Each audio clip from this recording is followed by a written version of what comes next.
안녕하세요.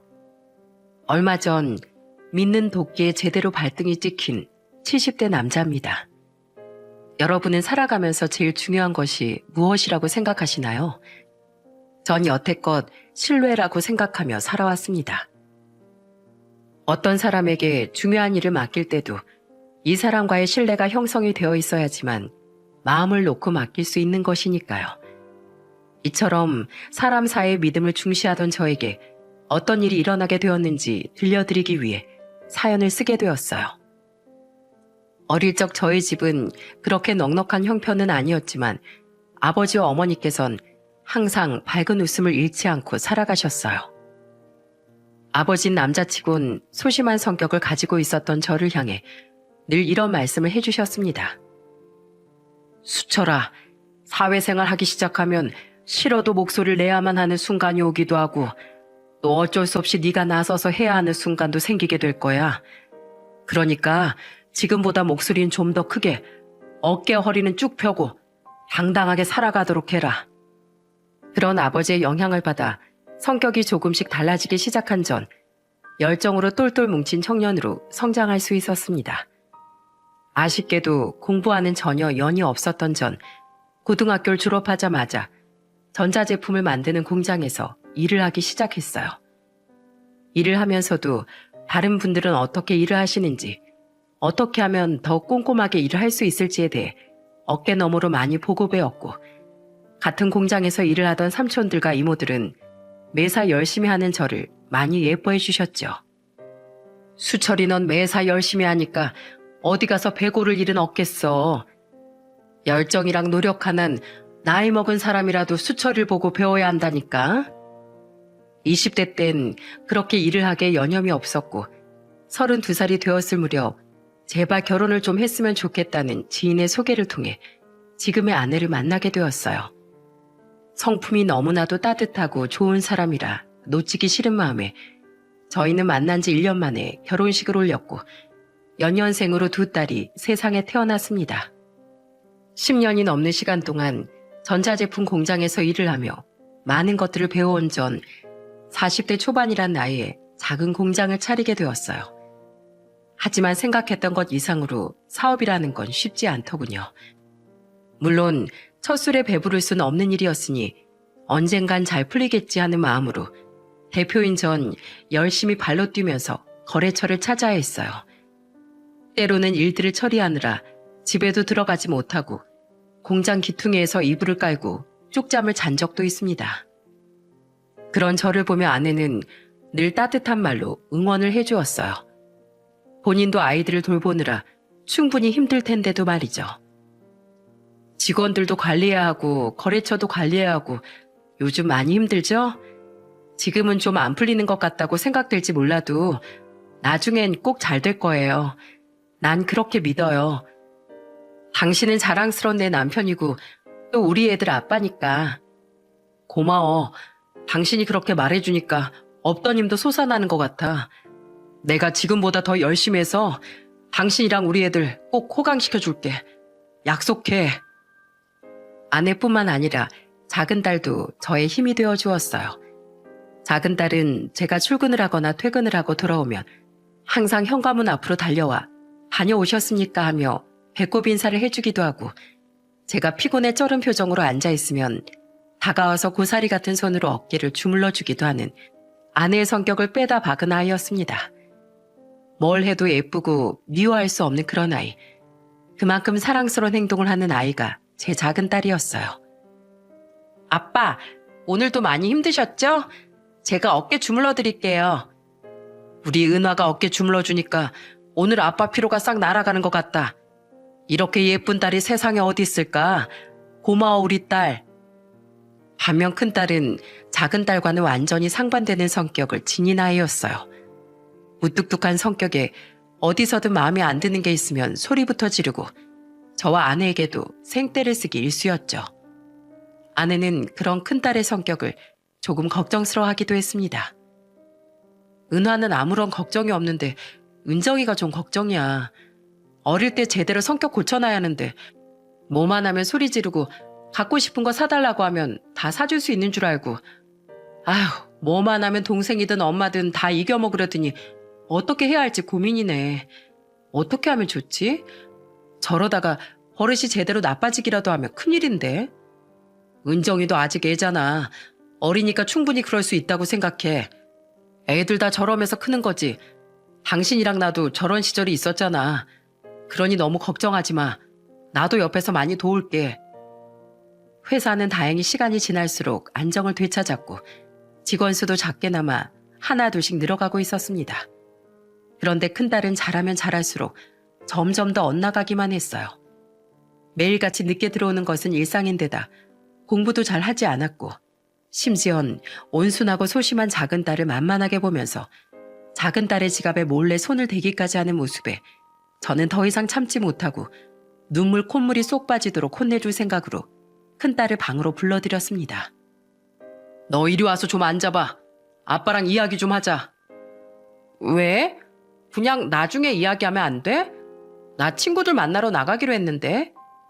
지금 시간이 몇 시인데 친구들을 만나러 간다고 해. 은정이 너 요즘 대체 뭘 하고 다니는 거야?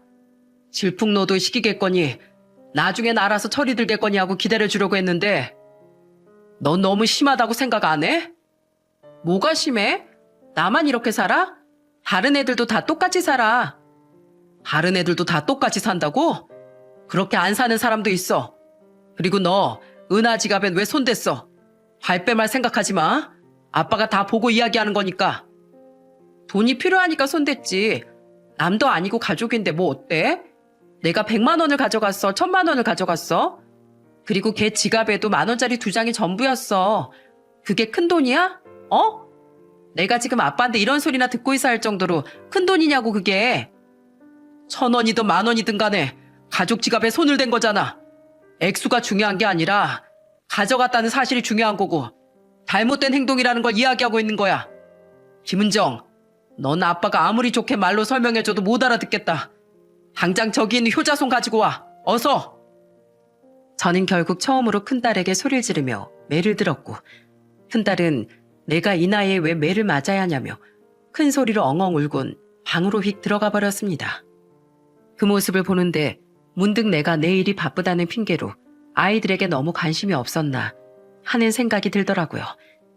최대한 아이들에겐 매를 드는 일 없이 예쁜 말만 해주고 싶었는데 아이에게 매를 들고 나니 제 마음도 편치 않았습니다. 외출을 했다가 돌아온 아내에게도 큰딸과 이런 일이 있었다는 것에 대해 이야기를 해야 하나 말아야 하나 고민을 하다 결국엔 솔직하게 이야기를 해주었죠. 오늘 내가 은정이를 좀 크게 혼냈어. 마음 많이 상했을 텐데 나중에 당신이 좀 달래줘. 뭐? 은정이랑 무슨 일 있었어? 요즘 들어 자꾸 늦은 시간에 친구들 만나러 가고 은하 지갑에까지 손을 대길래 거기에 대해서 야단을 좀 쳤지. 최대한 좋게 말을 하고 싶었는데 나도 모르게 언성이 높아지게 되더라고. 나 없는 사이에 그런 일이 있었어? 충분히 언성 높아질만 했네. 당신이 잘한 거야. 혼낼 건 제대로 딱 짚어서 혼내야 맞는 거지. 안 그래도 부쩍 얼굴에 화장하고 다니고 내가 무슨 말만 하면 짜증내고 애가 이상해지더라고. 내가 못한 걸 당신이 다 해줬네. 너무 걱정하지 마. 당신은 아빠로서 해야 할 일을 한 것뿐이니까. 아내는 되려 저에게 혼낸 걸 잘했다고 말하더라고요. 딸이라도 혼낼 건 제대로 짚어서 혼내야 한다고 하면서요. 제가 화를 내며 매를 든 것이 효과가 있었던 건지 다음날 큰딸은 제게 와서 본인이 잘못한 것 같다고 사과를 하더군요. 아빠, 잘못했어요. 딸, 정말 반성을 하고 있는 거지? 지금 상황을 모면하려고 억지로 하는 거라면 아빠는 네 사과 받아줄 생각 전혀 없어. 아, 그럼 내가 진짜 잘못했다 생각해서 사과하지. 그런 생각도 안 드는데 사과하는 거겠어? 아빠는 진짜 날 뭘로 보는 거야? 그래, 알겠어. 다신 다른 사람 지갑에 절대 손대지 말고 친구들이랑 너무 늦게까지 돌아다니지 말고 엄마 아빠 말 잘 듣고 은하 괴롭히지 말고 사이좋게 지내고 한 번만 더 그러면 아빠 또 어제처럼 화낼 거야. 아니, 어제보다 더 무섭게 화낼 거야. 그땐 아빠 선에서도 안 끝나고 엄마한테도 혼나게 할 거야. 그러니까 앞으로 절대 그러지 마. 알겠지? 아휴, 알았어. 알았다고.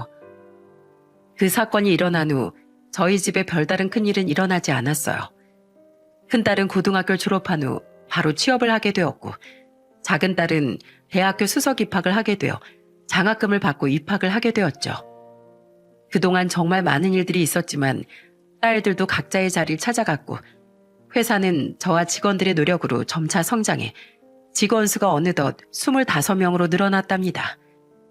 정말 맨땅에 머리를 박는 수준으로 시작한 아무것도 없었던 중소기업에서 이제는 연매출 30억을 달성하는 업계에서 실력을 인정받는 공장으로 우뚝 서게 되었어요. 모두의 노력으로 좋은 결과를 만들어내니 정말 뿌듯하고 기분이 좋더라고요. 그렇게 평화로운 나날이 계속되던 어느 날 오랜만에 가족들끼리 모여 식사를 하는 자리에 20대 중반이 된 큰딸이 뜬금없이 결혼을 하고 싶다는 이야기를 꺼냈습니다. 그 이야기가 나오자마자 작은 딸은 먹던 밥을 뿜어내고 저와 아내는 놀란 표정으로 딸의 얼굴을 쳐다만 보고 있을 수밖에 없었어요. 딸의 나이는 고작 27 정도였기 때문이었습니다. 결혼이라니? 은정이 너 남자친구가 있었니? 만난 지 한 10개월 정도 됐어. 근데 왜 말을 안 했어? 남자친구가 생겼으면 생겼다고 말이라도 해주던지. 엄마 아빠 지금 너무 놀라서 말도 안 나온다. 뭘 놀래? 예전에 시집가서 애도 낳았을 나이인데. 물론 결혼을 일찍 하는 사람들도 있었지만 큰딸은 아직까지 준비가 전혀 되어 있지 않은 상황이었기에 걱정이 되었죠. 결혼이라는 건 좋아한다는 마음으로만 하는 것이 아니었기에 걱정되고 신경이 쓰일 수밖에 없었어요. 아내는 딸에게 최대한 알아들을 수 있게 잘 설명을 해주었습니다. 딸, 좋아하는 마음 하나라도 충분히 결혼할 수 있지. 근데 어느 정도 준비는 되어 있어야 하지 않겠니? 결혼식 비용도 있고 또 집도 사야 할 거고 가전제품도 사야 할 거고 들어가는 비용이 한두 푼이 아닐 텐데 그리고 10개월밖에 안 만난 거면 서로 아직 생활 습관 같은 것도 모를 텐데 너무 섣불리 결정한 건 아닐까? 그런 건 걱정하지 마. 저도 남자친구도 어느 정도 모아놓은 돈 있어요. 그리고 계획 없이 무작정 결혼 이야기 꺼낸 거 아니야. 정말 이 사람 아니면 안 되겠어서 그만큼 좋은 사람이라서 그래. 나 결혼하고 싶어. 어떤 사람들은 하루 만나고도 결혼 결심해서 지금 애 낳고 잘 산대. 10년 만나고 결혼해도 갈라서는 사람들은 갈라서고 하루 만나고 결혼해도 잘 살 사람들은 잘 살아 엄마. 좋아하는 마음으로 홧김에 저지르는 말 아니고 진심이야. 결혼하고 싶어 나. 아휴 알았어. 네가 정말 결혼을 하고 싶다면 이번 주말에 집에 한번 데리고 와. 엄마 아빠도 어떤 사람인지 알아야 결혼을 허락해 주던지 말던지 할 거 아니야. 알겠어. 그럼 이번 주 일요일에 집으로 데리고 온다. 애써 덤덤한 척했지만 속으로 많은 걱정이 되었습니다. 딸은 분명히 아니라고 말했지만 저희 부부는 분명 딸이 순간의 뜨거운 감정으로 결혼을 결심한 거라는 생각이 컸기 때문이었어요.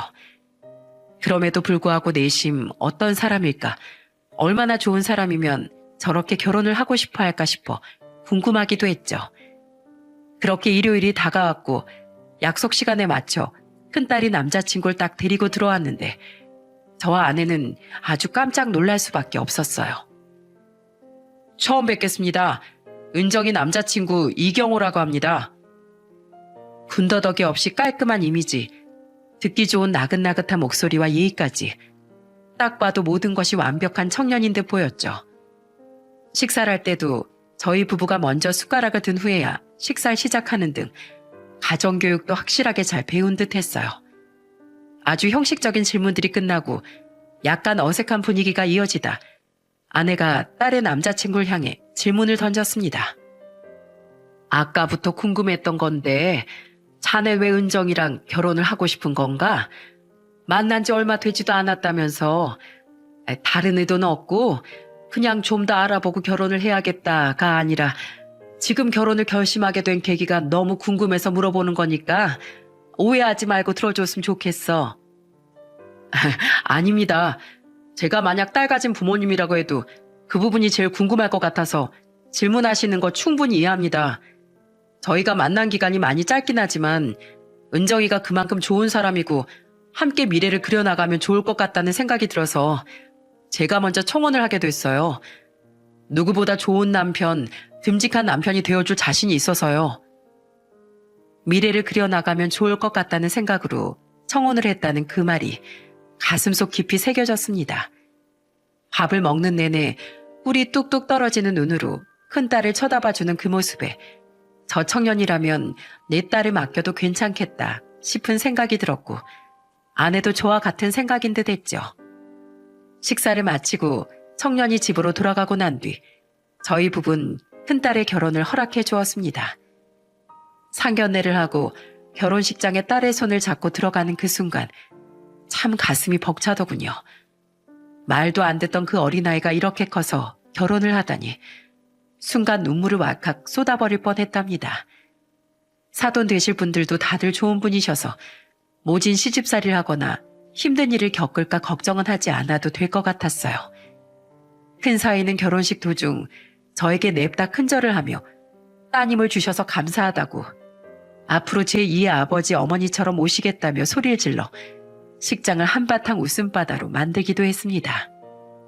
큰딸은 시집을 간 이후 연락을 자주 하진 않았어요. 아마 신혼생활을 보내느라 정신이 없는 거겠지 생각했죠. 저희 부부를 제2의 아버지, 어머니로 모시겠다던 큰사위도 말과는 다르게 저희에게 크게 연락을 하거나 살갑게 굴진 않았습니다. 종종 명절에 집에 올 때면 온갖 선물 세트를 한아름 들고 와서 장인어른 장모님 사위 왔습니다 하고 소리치는 것이 전부였죠. 저에게 잘하는 건 바라지도 않으니 딸이랑만 사이좋게 지내면 좋겠다. 저희 부부는 이렇게 생각했습니다. 큰딸이 시집을 간 지 몇 년 후 중견기업에 들어가 착실하게 돈을 벌면서 지내던 작은딸도 같은 회사에 다니는 건실한 동갑내기 청년이랑 결혼을 하게 되었어요. 두 딸들이 모두 커서 시집을 가게 되니 말로 형용할 수 없는 감정이 마구 밀려오더군요. 은정이에 이어 은하까지 결혼을 하는구만. 이제 우리 집안의 대소사는 다 끝났네. 그러게 말이야. 참 내 배 아파 낳은 자식들이 저렇게 다 커서 웨딩드레스를 다 입고. 그렇게 눈물과 축복 속에 결혼식을 마무리한 뒤 집으로 돌아가려는데 큰딸이 할 말이 있다며 저를 덥석 붙잡았어요. 식장에서부터 저에게 무언가 할 말이 있는 듯 망설이는 것이 보였는데 눈을 보고 직감했습니다. 아, 무슨 일이 있구나 하는 것을 말이죠. 너 무슨 일 있냐? 이 아빠 속일 생각하지 말고 솔직하게 말해. 아빠 있잖아. 이서방이 말이야.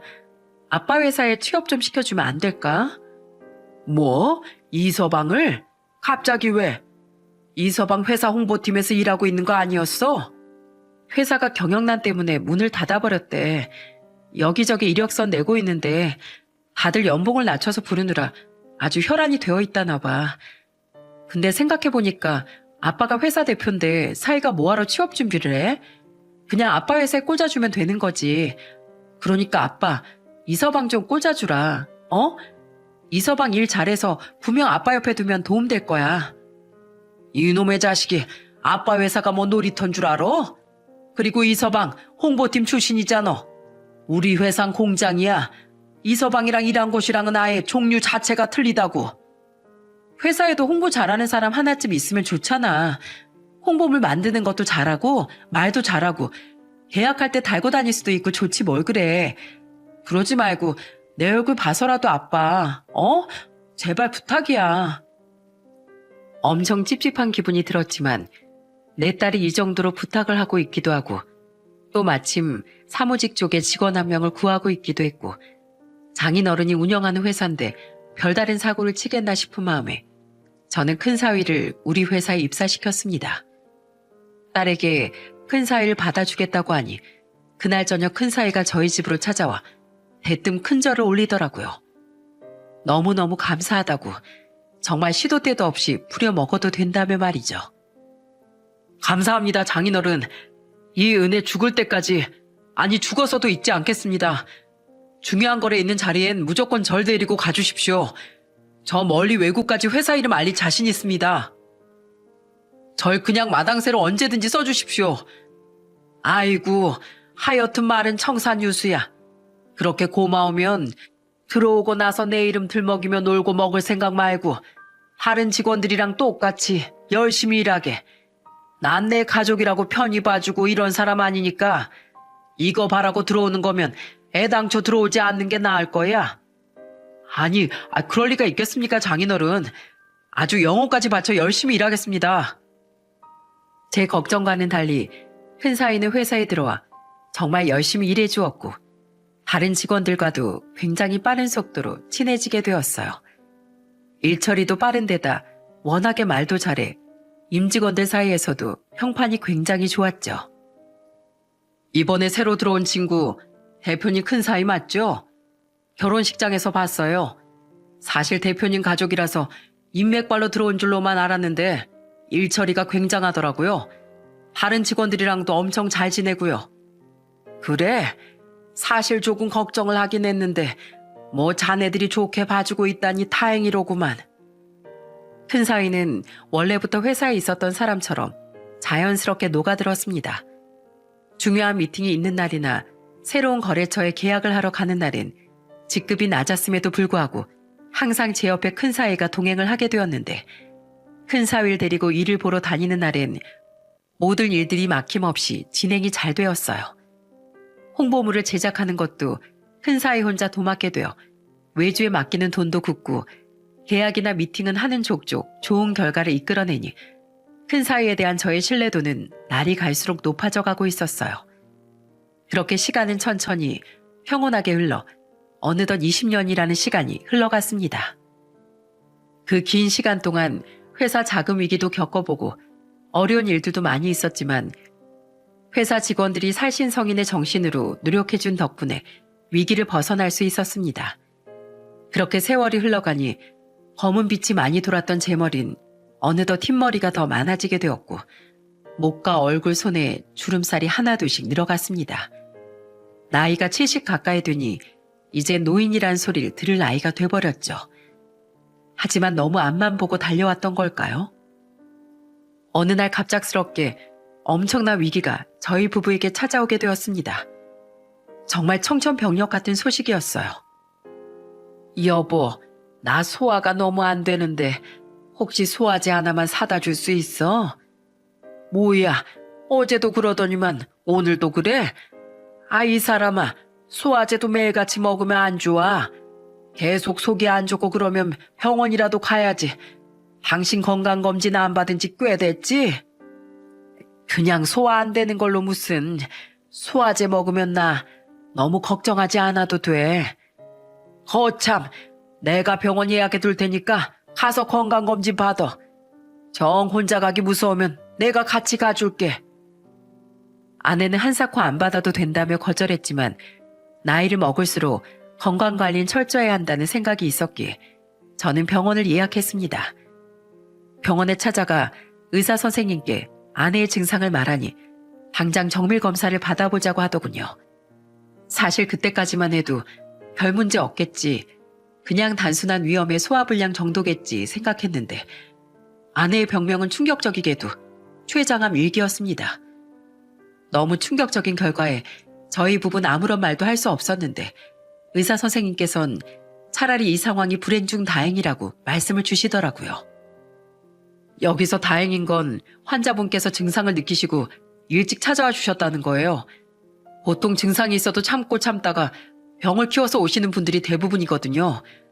우선 수술은 종양을 제거하거나 췌장 일부를 절제하는 방식으로 이루어집니다. 수술 후에는 항암 치료나 방사선 치료가 추가적으로 진행될 거고요. 정말 다행입니다. 췌장암은 아주 무서운 병이라고 들었는데 살 수 있는 거죠? 예, 1기 5년 생존율은 50%가 넘습니다.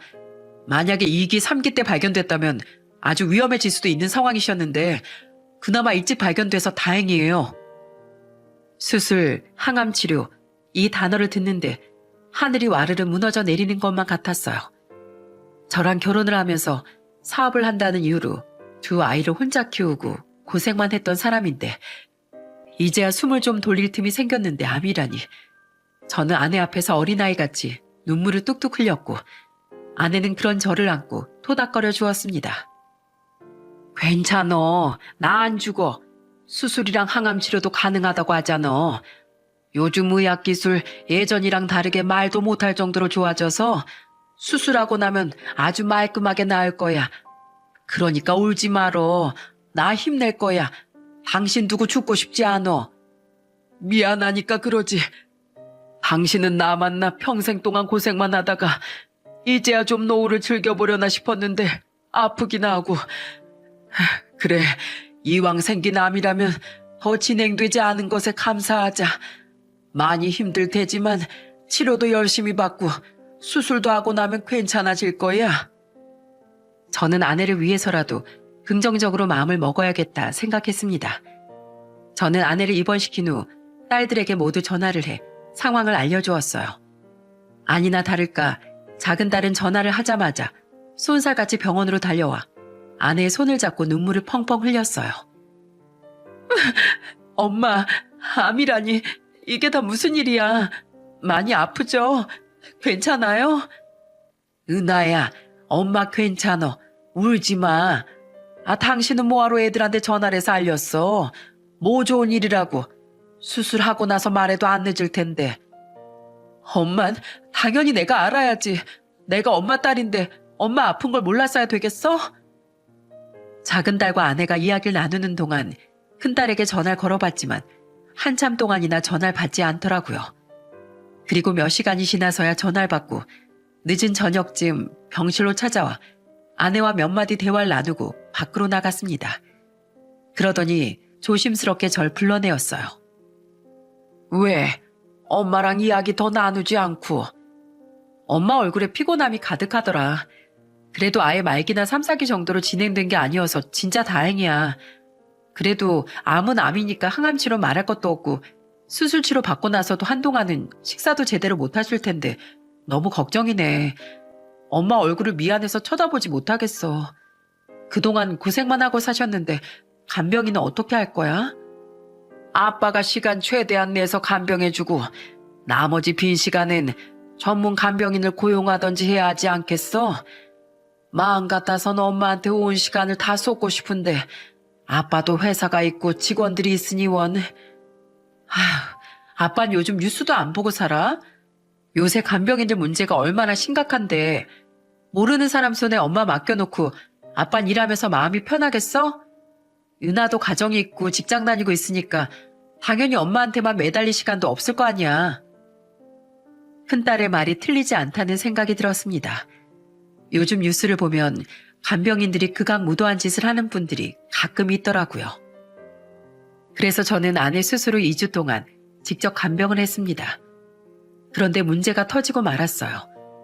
꿋꿋이 잘 버티던 아내는 항암 부작용을 겪게 되었어요. 어지러움과 구토는 기본이고 손이 저린다든지 물에 손을 씻으면 손가락이 바늘로 찌르는 듯한 고통을 겪기도 했습니다. 발톱엔 흑색화가 진행되어 꼭 먹는 것처럼 엄지발톱에 올라오기도 했고요. 항암 치료를 거듭할수록 머리카락이 빠지기도 했죠. 저는 두려웠습니다. 정말 이렇게 되다간 아내를 잃을 것만 같은 생각이 들어 전 큰 결심을 할 수밖에 없었어요. 복잡하고 공기 안 좋은 이 도시를 떠나 조용한 시골 마을에서 치료에 전념하기로 했습니다. 아내가 마음이 편안해지고 자연 속에 산다면 이런 부작용들이 줄어들 것만 같았거든요. 실제로 인터넷에 검색해보니 아내와 같은 증상들을 겪은 분들이 많으시더라고요. 그 카페에 가입을 해서 여러 가지 정보를 얻게 되었고 자연 속에서 치료에 전념한 분들이 완치 사례가 있어 오직 아내만을 위해 결정을 하게 되었죠. 그런데 문제는 회사였습니다. 회사를 오랫동안 비운다면 차질이 있을 게 분명했어요. 그래서 전 20년 동안 내 밑에서 일을 배운 큰 사위에게 당분간 제 회사를 맡기기로 했습니다. 자네가 이 회사를 좀 맡아줬으면 하네.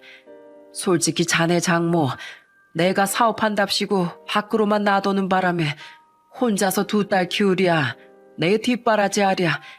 젊었을 때 고생을 무지하게 많이 했거든. 나 때문에 저렇게 된 것 같아서 마음이 너무 아파.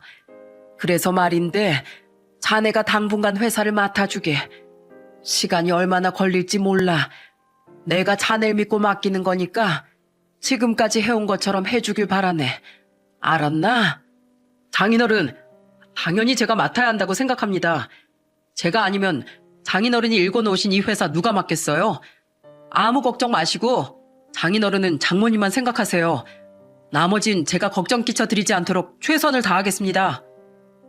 큰 사위는 아주 기다렸다는 듯 자신 있게 대답을 하더라고요. 이 회사에서 20년 넘는 시간 동안 일을 했고 임원들까지 인정하는 업무 능력을 가진 큰 사위였기에 믿고 모든 부분들을 가르쳐준 다음 경영권을 넘겨주게 되었어요. 그리고 아내와 전 공기 좋고 물 좋은 곳으로 짐을 싸고 내려가 전원 생활을 시작하게 되었습니다. 아내가 좋아하는 텃밭도 가꾸고 가끔은 산책도 하고 항암 치료 받을 때만 서울에 왔다 갔다 하면서 가끔 회사를 들여다보곤 했습니다.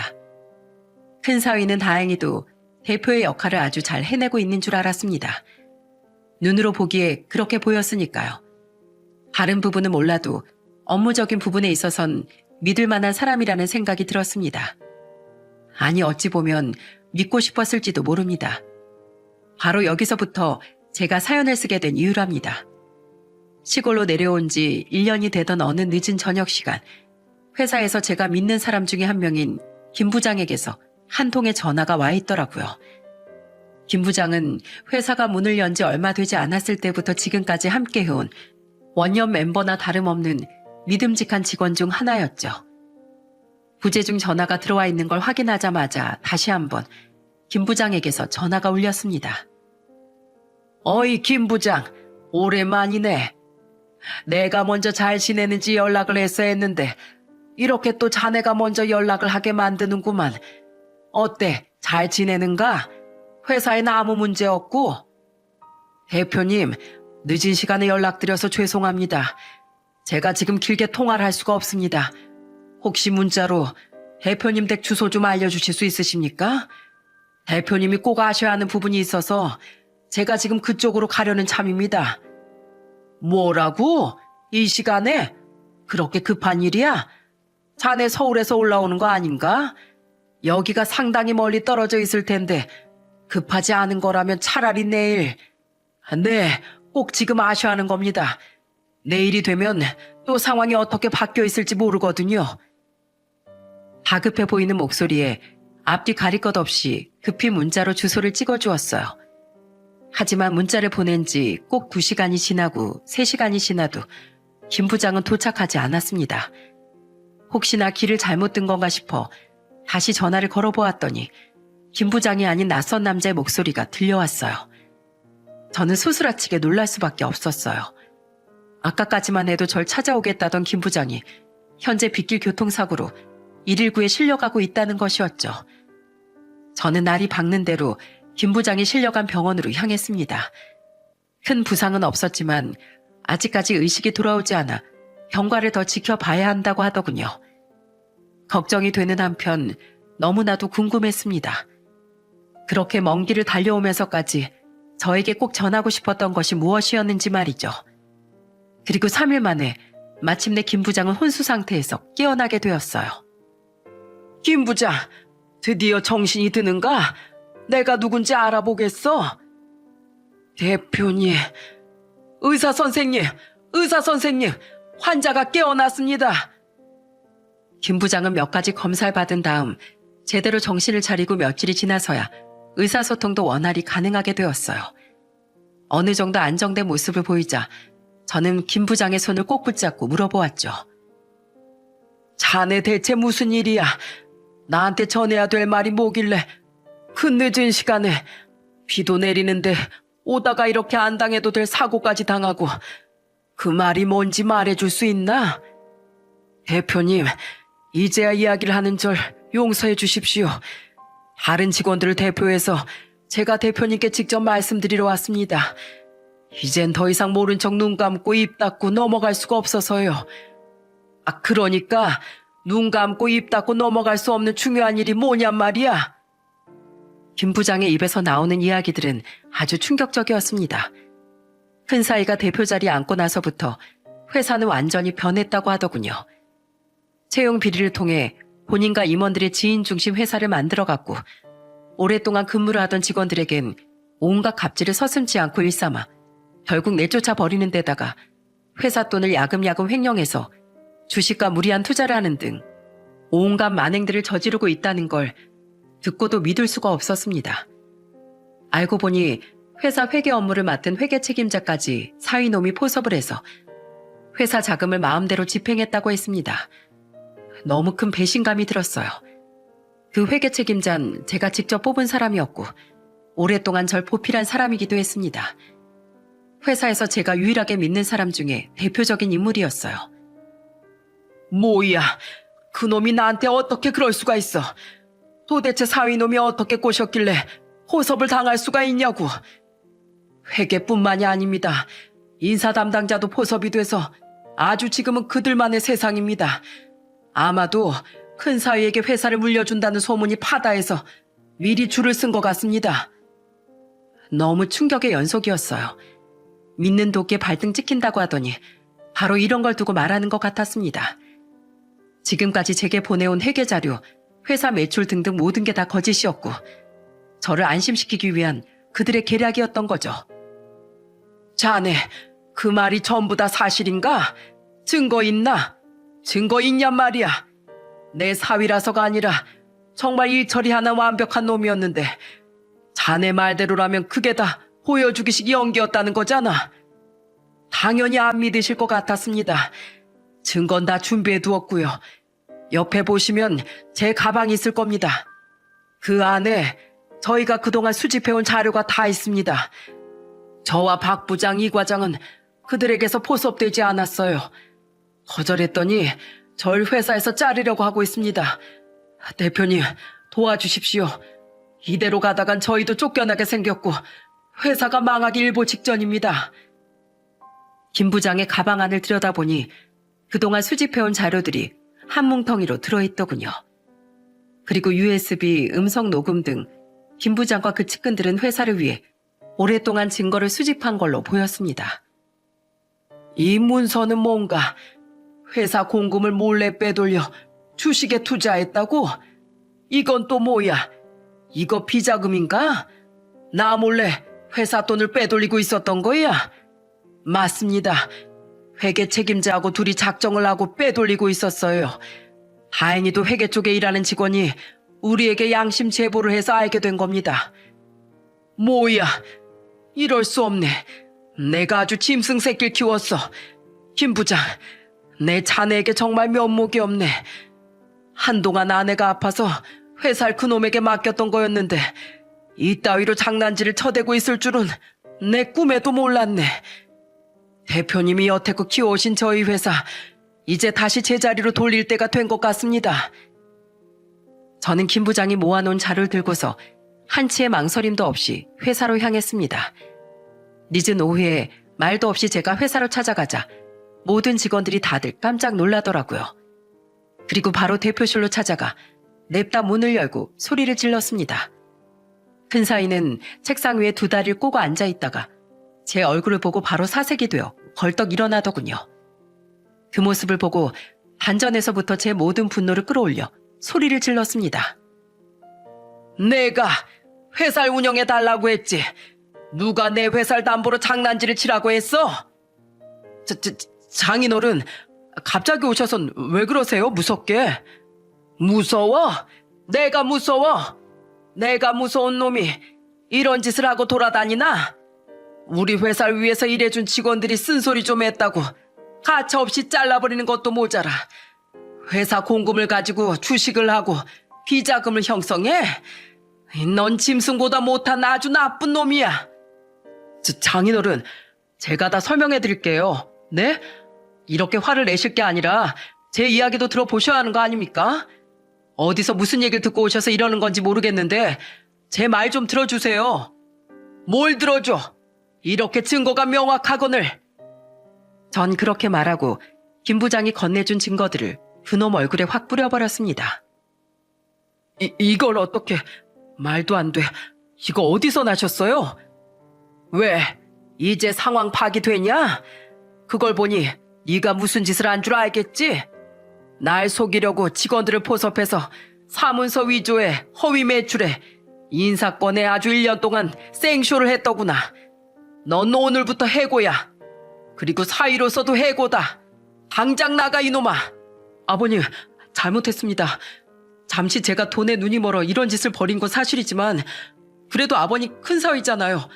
제발 부탁드립니다. 절 내쫓지 말아주세요. 웃기고 자빠졌네. 네 놈이 이 회사를 가지고 어떤 짓거리를 했는지 하나부터 열까지 아주 명확한데 그런 소리가 나오냐? 이제 네가 있어야 할 곳은 이곳이 아니라 깜빵이야 이놈아. 나쁜 놈 같으니라고. 전 이렇게 윽박을 지르며 사위를 내쫓아버렸습니다. 그리고 사위에게 포섭당한 직원들을 하나둘씩 소탕하기 시작했어요.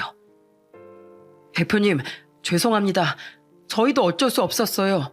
대표님이 곧 은퇴를 하시고 큰 사위에게 회사 물려준다는 소식에 동요한 거 사실입니다.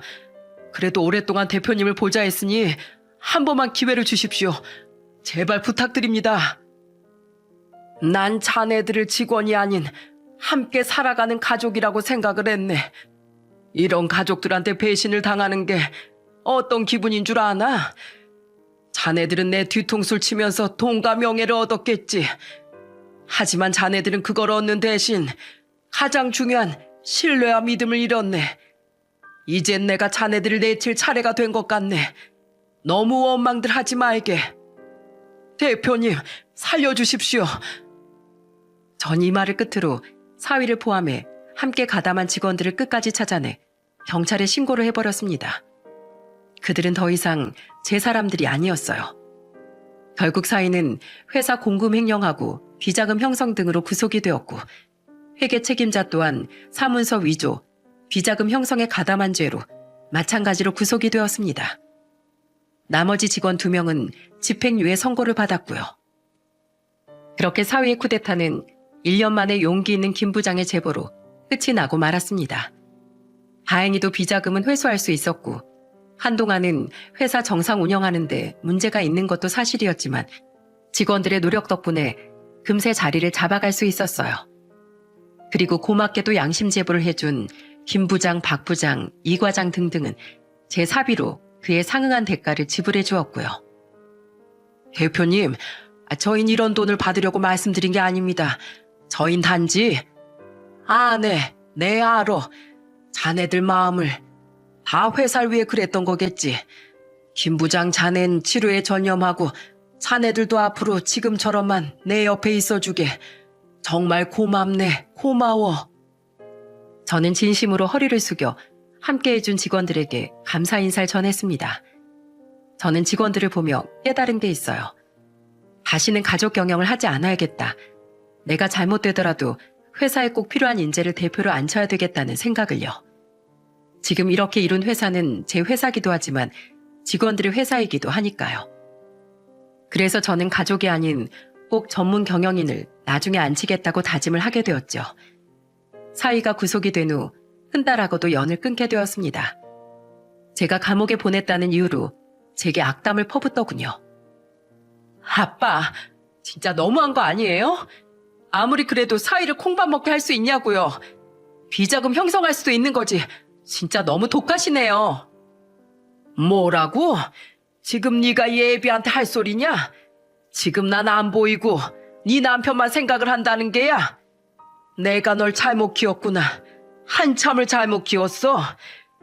네가 엄마를 보러 1년 동안 시골에 온 적이 있냐? 엄마 괜찮냐고 안부 전화를 제대로 한 적이 있어?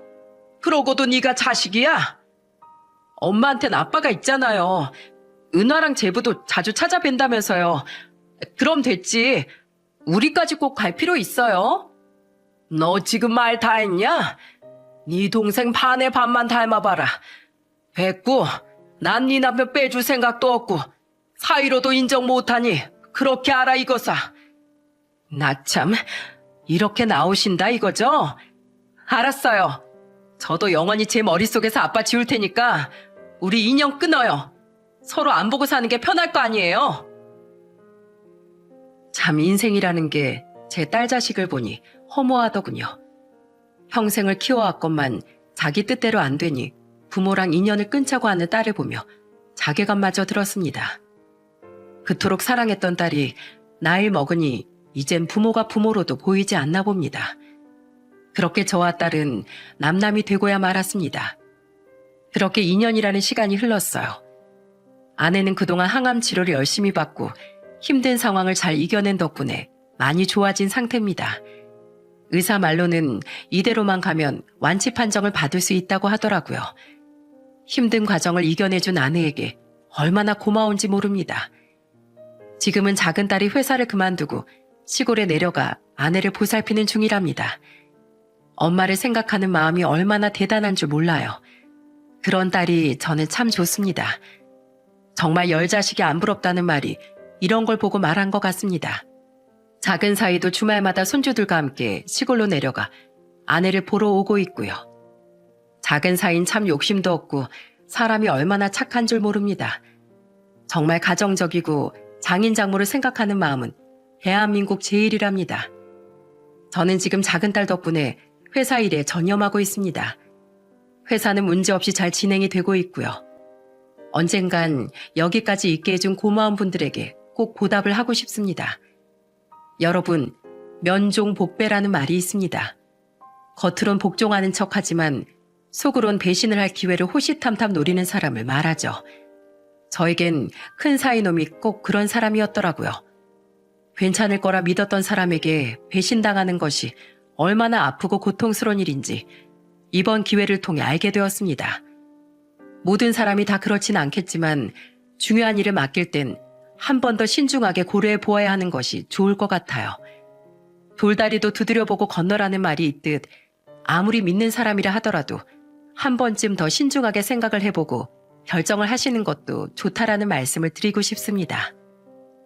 제 이야기는 여기까지 하도록 하겠습니다. 이 사연을 보신 여러분들의 행복과 안녕을 빕니다. 감사합니다.